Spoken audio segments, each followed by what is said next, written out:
those documents too, they essentially admit to voter fraud. Essentially, they do admit to voter fraud. That's what McFeeters has pointed out. Yeah. In 2018, it had, and this is the other thing. Why did they include the 2018 tax return? There's no purpose for it. You know, all you got to do is 2019, November 3rd, 2019 is all you need. Right. But they included that. There's got to be a reason for that, and I'm waiting to see what it is. But by doing so, they claimed that he began his residency in the state of Alabama on August the 1st of 2018. Well, in November of 2018, he voted in Walton County, Florida in an election, federal and state election down there. That's a problem. That's a problem, as did his wife. Alrighty, welcome back. Alabama Politics This Week. Our thanks to Teresa Lau and Gina Zito Thompson for joining us from Southern Poverty Law Center. Good information from those two about the hospital stuff. Really, good information, but also very depressing. Really appreciate that. You know, but all the other news is so happy. So, all right, let's, here's the thing. It's going to take a little bit of time before we get to our right wing nut. Before I do that, let me thank the folks at Wind Creek Entertainment as well for sponsoring, the folks at SPLC for sponsoring, the folks, everybody that contributes and comes in and calls and suggests guests and lines up, helps line. I get calls and emails all the time from people saying, hey, you should have X on to talk about this and stuff. And so it really is really helpful. And so really we do appreciate everybody for chipping in and everybody for listening and stuff too. So, all right, Tommy Tuberville. Thomas Hawley Tuberville has finally put up a bit of a fight in this residency thing. What was pretty clearly a setup. Ken McFeeters was his primary challenge, and McFeeters, man, you kind of love him. But that dude is crazy. And so he is like a dog with a bone with this thing, and he is not going away. So he files this challenge, which everyone naturally assumed was going to be dismissed by the party like the other challenges that he's filed, and all the other hell he's raised about Tommy Tuberville not living in this state and him being able to prove it. So surprisingly, Monday morning, he gets an email saying, hey, Ken, we're going to go ahead and hear your challenge. We're going to hold a hearing for this at the Balchin Bingham Law Offices in Birmingham. And you're going to be able to present your case and question some witnesses and subpoena documents and do the whole thing. And everybody was like, whoa, the hell's going on there? That's a bit of a surprise. A bit of, did the Republicans suddenly look around and think, hey, man, this Tommy Tuberville guy may not live here. No. It was pretty obvious as the hours rolled by on Monday that the Tuberville camp knew this was coming, because within a few hours they had a pretty detailed list of answers to Ken McFeeters' questions that he had posed to them, a long list of questions, and they had presented tax returns dating from 2018 to 2024, and they had presented tax records from Walton County, Florida, where his beach house is, showing that he had not ever claimed a homestead exemption on his house and had always paid the ad valorem taxes. So, or at least had back through 2018. And so you look at those tax returns, and that's, let me say that that's a bit of a problem. All right. If those tax returns are legit, and Tommy Tuberville paid those tax returns each year, okay, and they're as legitimate as they appear to be right now. Okay, I can't question them because I have no basis to question them other than a handful of rumors that I've heard about him paying a couple of years retroactively. That is a huge rumor that's kind of floating around out there. And so I can't question that. So I have to take them for right now on face value. And if they're legitimate, it causes a bit of a problem. Now, it's not the end-all be-all in a case to prove his residency, because he was still going to have to go through the legal challenge that's going to be filed in a court.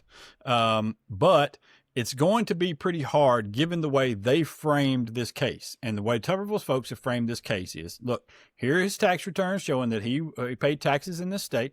He has voted in this state since 2019, 2020. He has maintained an Alabama driver's license since 2019. And this is his house that he's claiming on all of these documents. Yes, he has spent considerable time away from that home. He's gone to D.C. for extended periods of time, and he's gone to his beach house in Florida. But under Alabama law, none of that makes him it jeopardizes his residency status in the state. You can leave for periods of time. You can be absent from the state for lengthy periods of time, and not lose your residency status. And so that is the argument that they're going to make. Now, okay, where are the problems for them? There's a problem, of course, if there is even one tax return in there that was filed retroactively. It will blow up into a national story like you've never seen before. It will crush that campaign, and so I hope for that, because I mean that would be a lot of fun. Yeah, go ahead. Yeah. Well, I was going to ask you. I mean, since they have presented this, I mean, wouldn't that be a step that they would have anticipated? I mean, do you think there's a likelihood that they would? I don't know now.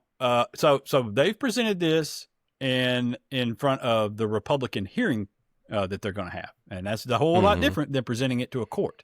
So there's not necessarily the opportunity to get to the backup information that would demonstrate where these records come from. I mean, there are some records at the Revenue Commission office that you could that you could get, or the Revenue Department that you could get to show when these taxes were paid. When they were actually filed and paid. So and somebody that files a lawsuit over this, one of those smart attorneys, they're undoubtedly going to go after this stuff. Okay, they're undoubtedly going to do that. And so I don't know, maybe between this and the court case, because this seems like a PR move. Because otherwise, why are you doing it? Otherwise, why are you coming in and tipping your hand? Because a challenge is coming. I've written about it. I mean, everybody knows this challenge is coming.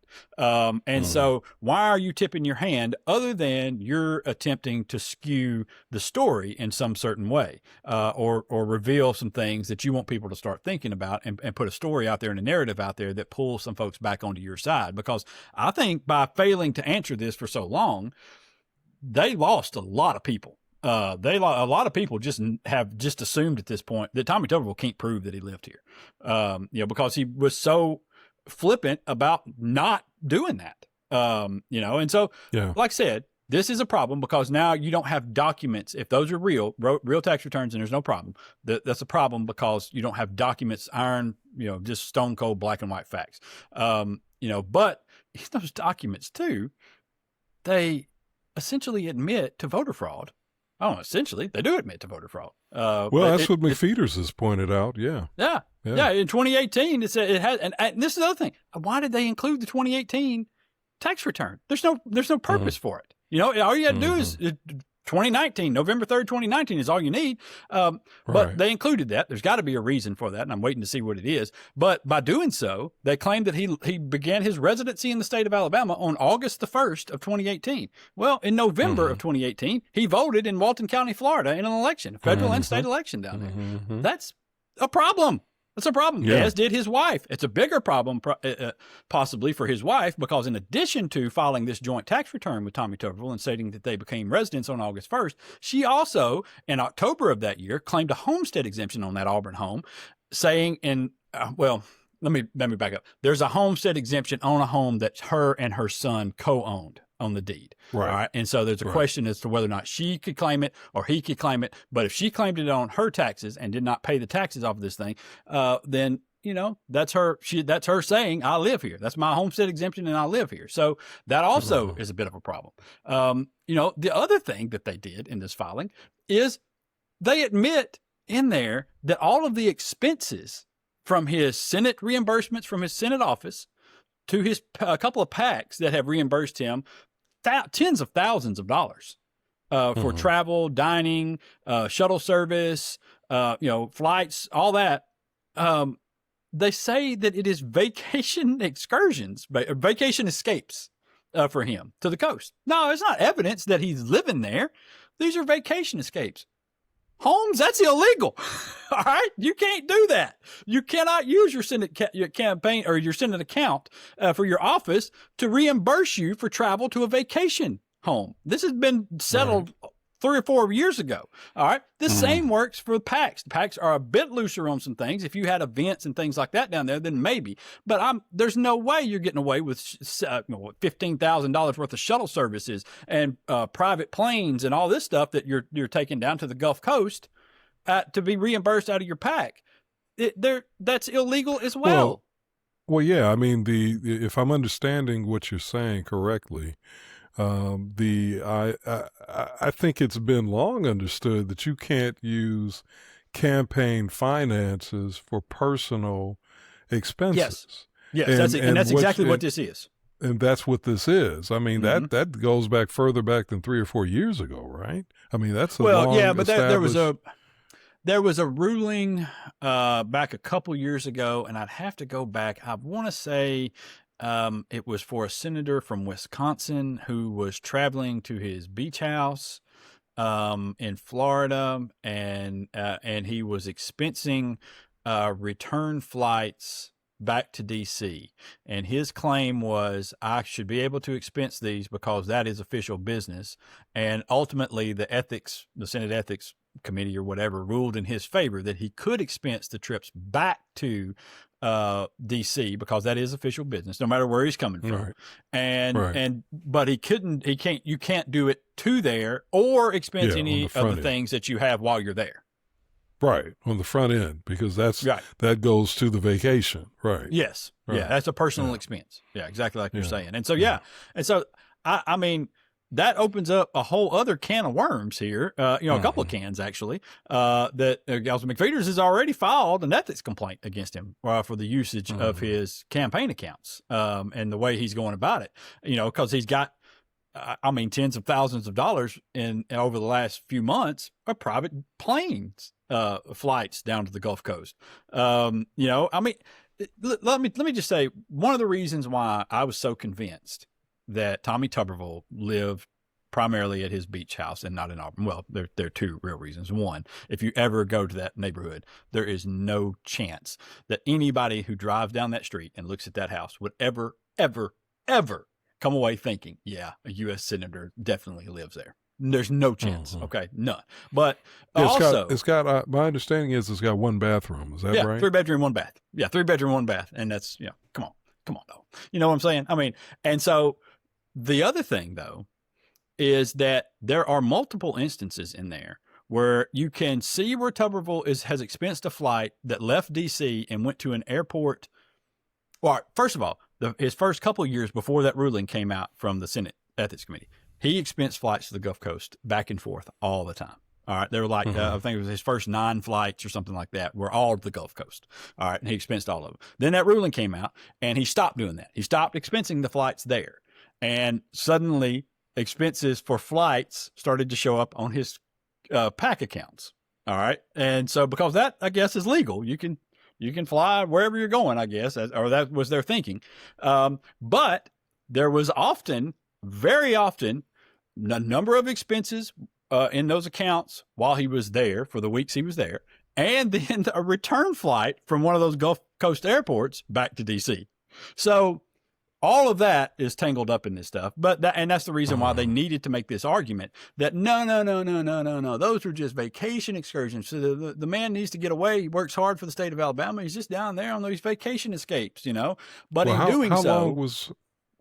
Well, go ahead, finish your point, then I'll ask you. I'm just going to say, in doing so, it seems to me they basically admitted to campaign finance fraud. Well, how long were these supposed vacation stays? Well, it depends on which one. Some were, the week, Senate is often out for a week. Then there's longer breaks, and it's hard to say, to a specific date, because, there'll be expenses down there and they're split up. And so this is the other problem that you have. So like on the flights, for example, it doesn't list a starting point and an end point. It lists a payment to Delta Airlines. And you can match up the date for that, but that's all you can get. You can't get to and from out of the thing. And so you don't really get to where they are, but you can see when he expenses it going back, you can see which airport he left from, because on the Senate records, you get that. You can see which airport he left from and where he flew back into. Well, wouldn't it be fairly easy? Well, I shouldn't say fairly easy, because maybe not based on what you just said, but it seems to me like common sense says there's a difference between my vacation home and my main home. Now, I personally don't know anything about this because I'm not in that tax bracket, but I would assume that I would want to spend more time at my home than my vacation home. Yes. So Yes. I wonder if there's a way to prove that he, where he spent the bulk of his time. Yeah, that's something that a lot of people have looked at.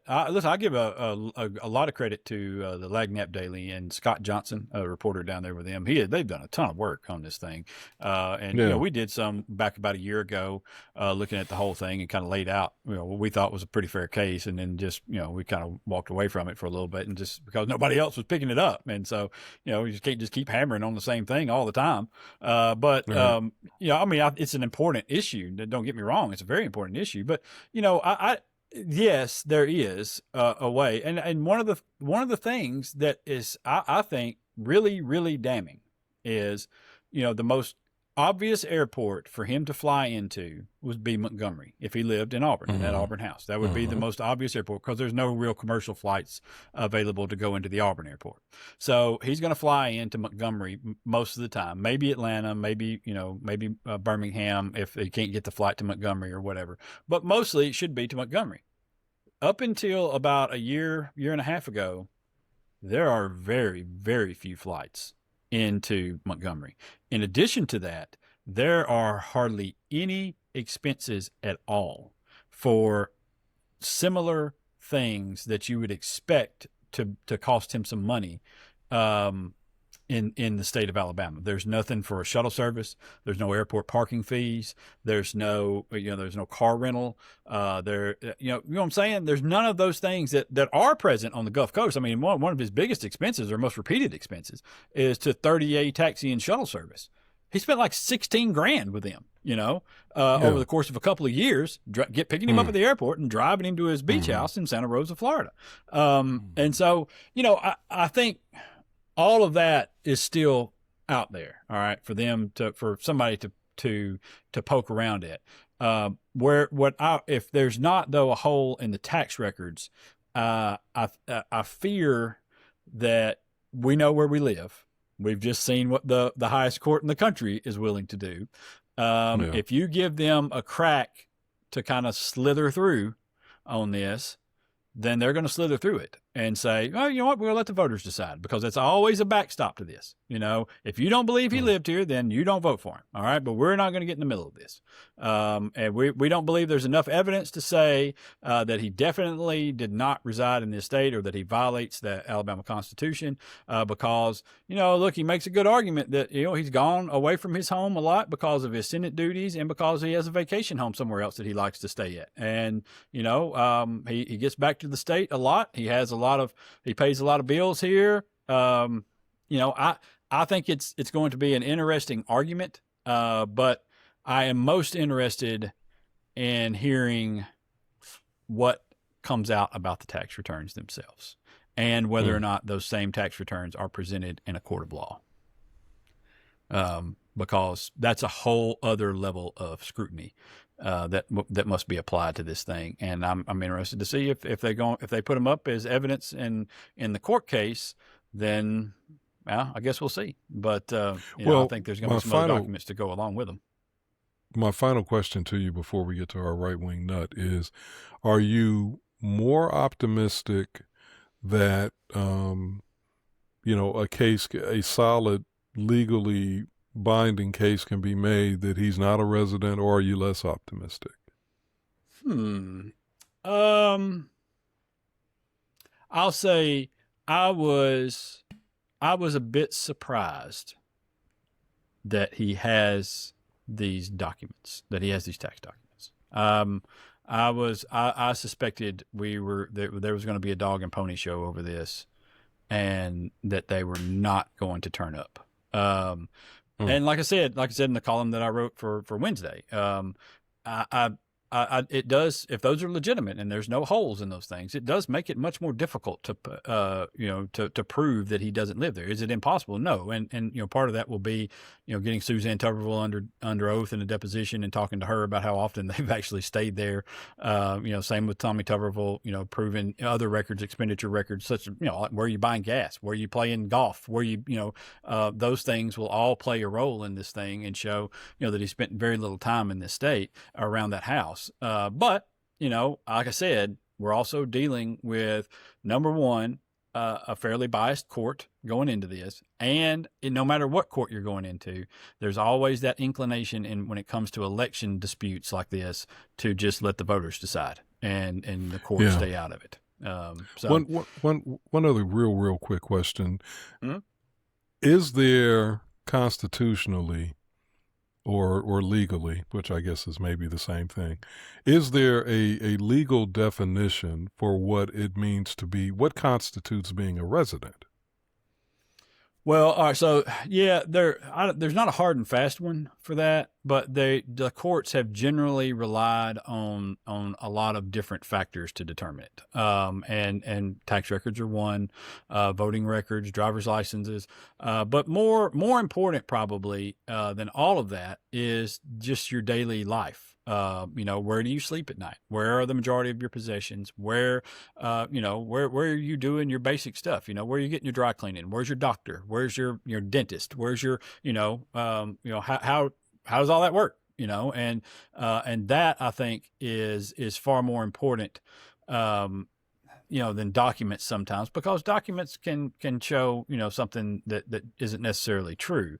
But, like I said too, it's very, very tough with those tax records out there at this point to say that, he wasn't a resident here because of his day job, which is being a U.S. senator. And so he's gone for a lot of the time, So you wouldn't expect him to have some of these things. And I think that's going to be an argument that they lean on in both the hearing and in the court case. And we'll just see who believes what out of that. But again, that is all with the caveat that those tax records are legit. Okay. If there's a hole in one of those tax records, then there's a problem. And a big one. And it's something that it will blow up bigly. All right. Right-wing nut. Our right-wing nut are the fine folks at CBS News and Barry Weiss, who's running that network over there at this point, into the ground. I don't know if there's enough CSIs and NCISs to save them, but they are slowly murdering what has been one of the finest news programs ever created.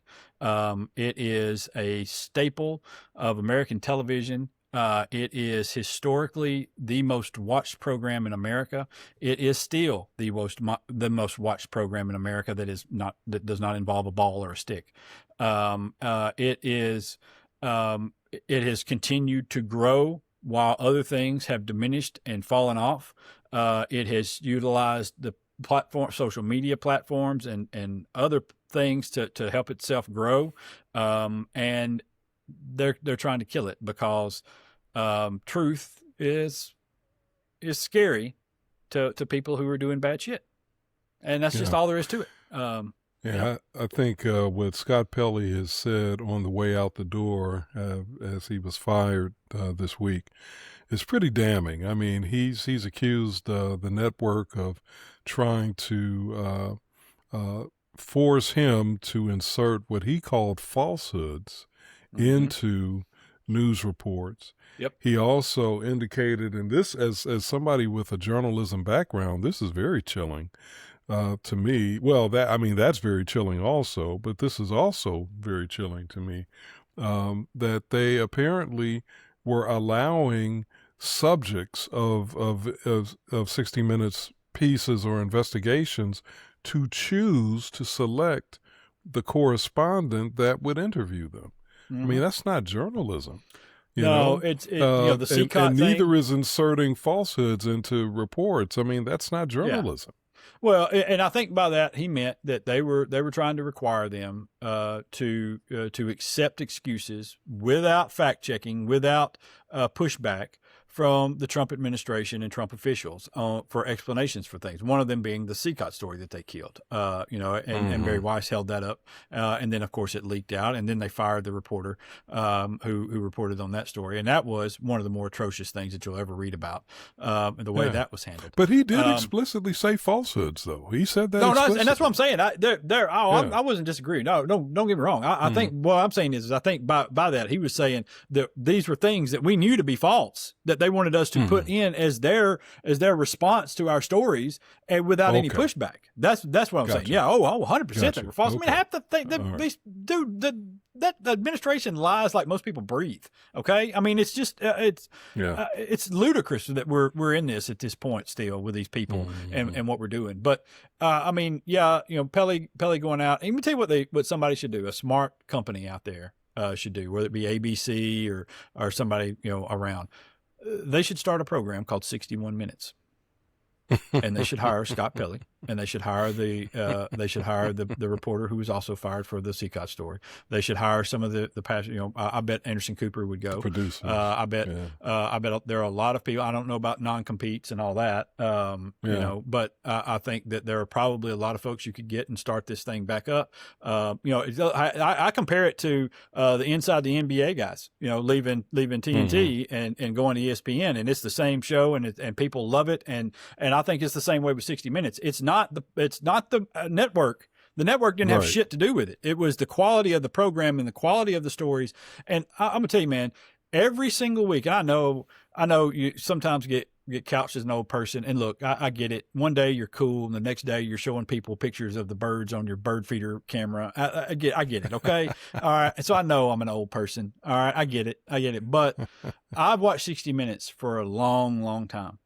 And it has consistently been some of the most interesting, informative, heartwarming, well-reported, just entertainment pieces, looks at interviews with people you would never get to hear from, hard questions posed to people in power on both sides of the aisle that you would never get otherwise.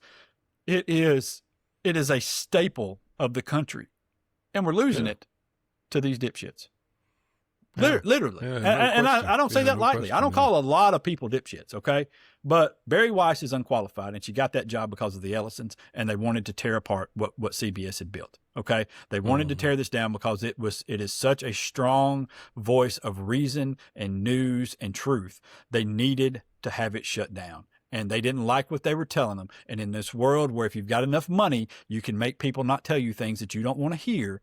That's what they're doing right now, right? And we're killing it. We're killing what we've been doing, and it's really disappointing. But I hope those are some talented folks. There's a lot of people there. I hope they go somewhere else, and I hope we get this back.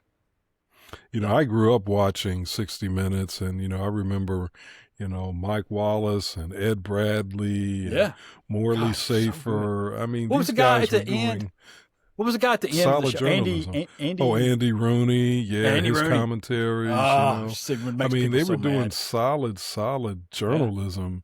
And, Leslie Stahl. I mean, they were just doing great journalism, hard-hitting, stuff that was designed to shine a flashlight or a spotlight in dark places. And like you said, this is being destroyed. But, it's part of the overall... I would argue it's part of the overall attack on truth that has been launched, with the rise of Trump. I think there's been a real serious attack on truth.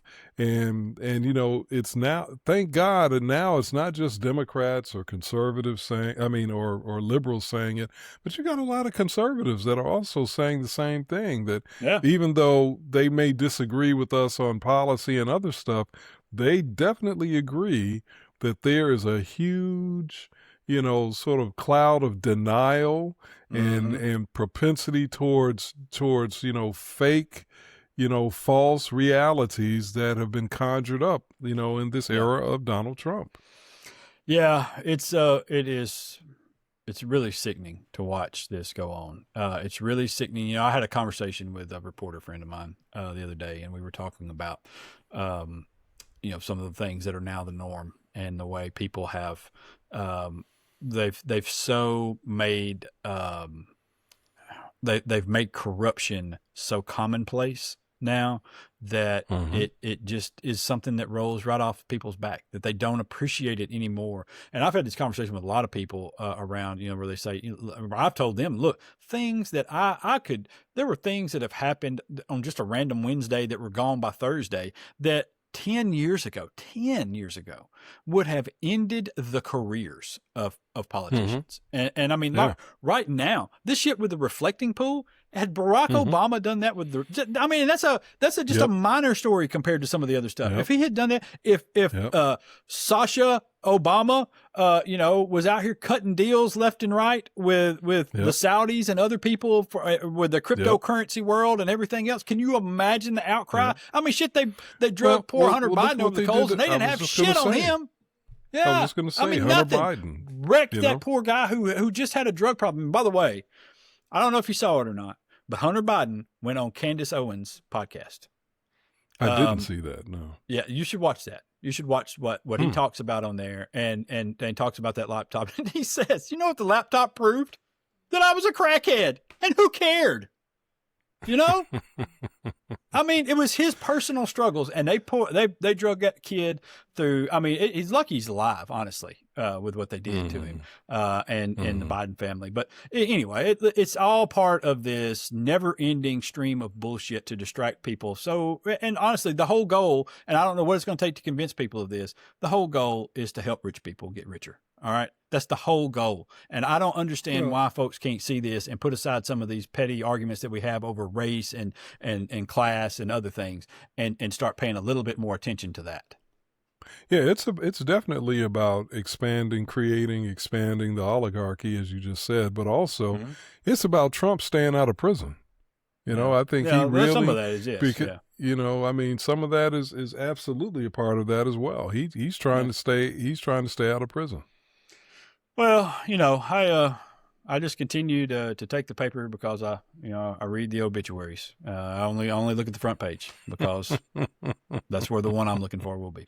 All right. Till next time, y'all be safe out there. Peace.